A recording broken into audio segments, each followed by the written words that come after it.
Shall we begin? Guys, ngayon tayo sa araw ngayon ng Friday. Ngayon ay maulan pa rin.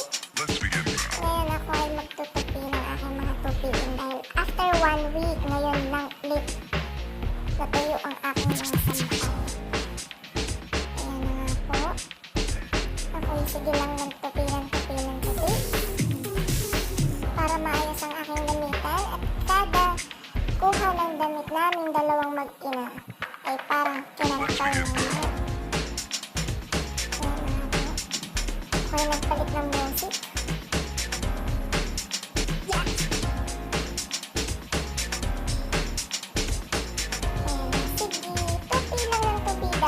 Sabayan mo ng kanta habang ikaw'y nagtito. Kaya na nga po, panibagong tupiin naman. Drawer to drawer po tayo dyan. Sige dahil, kalprin mo lahat dahil. Kaya na-realize ko na napakadami ko palang damit. Meron pa po ako sa maleta na hindi pa po nailalabas. Gawa na hindi na kasya ang aking mga damit sa aking drawer.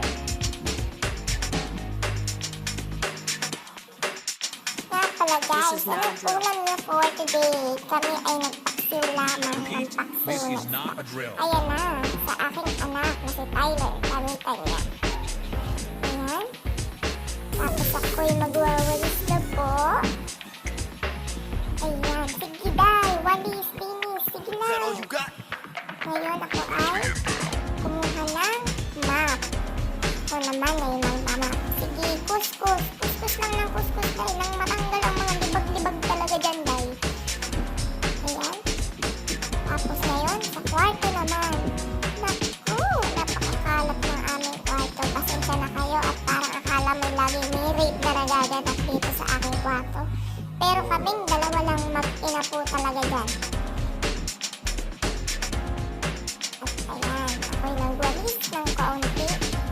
At inayos ko ang aking mga anik-anik dyan sa sulok-sulok na yan. At napakakalap na po, nagsama-sama na lahat. Kaya, ayun, inayos ko na. Ayan, nag-spray na rin ako.